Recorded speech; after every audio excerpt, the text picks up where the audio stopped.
All right, howdy folks, Farmer Devin here.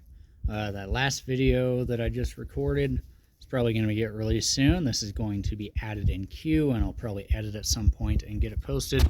Anyway, this is the inside of the old sheep shed. This was the ewe shed. I actually had like 3 pens that I had going for the sheep, and I wanted to get up to 5 before we got rid of them, but we just decided it was not working super well. What we have left in here is all of our deep bedding built up from when we had the sheep. So you can see there's some decent height in here. So I'm about 6 feet, which is approximately where that board is. This is probably about 10 feet up here at the peak.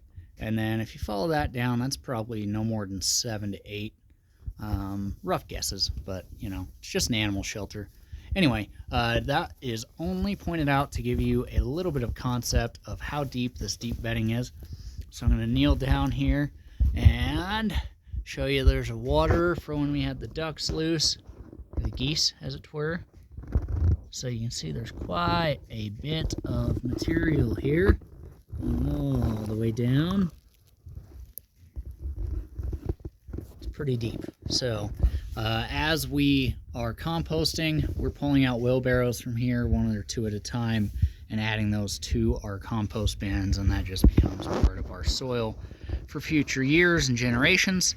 You can tell we have quite a bit of work left to do. There's at least half of the shed left, and then a little bit over here. This shed is roughly 16 foot by 16 foot across and back. These cattle panels are 16 feet, and I found when we had the sheep in here, I was able to put 1 across, stop the rams from pushing through, etc. So anyway, I'm turning around. We have one of our other sheep pens that we had turned into a garden. It's been probably one of our more productive gardens, just because there's nothing that can really get in there and disturb it. Seems to do pretty well. This year, the insects really got a hold of it, and goddamn, that did not do super great. I had some stuff doing all right, and then the grasshoppers got in and gone. But the sunflowers are doing good, and I'm hoping that the bees get to take a little bit of advantage of that. And since we've panned over it at least once, there is a little bit of bedding. Some of that is the old horse bedding from when we bought this property a few years back, and then a little bit of dry sheep manure and bedding from the first year that we were here, just mixed in with it, adding a little bit of biology. It's so dry here that it piled up like that still is just not breaking down.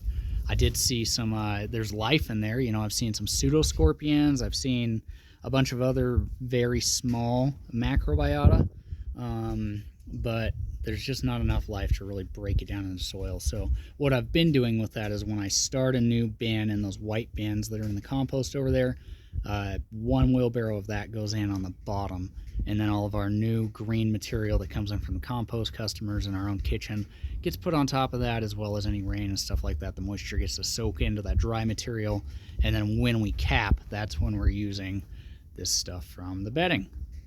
Anyway, quick video, and I will edit that later and add it in. Thank you very much for watching.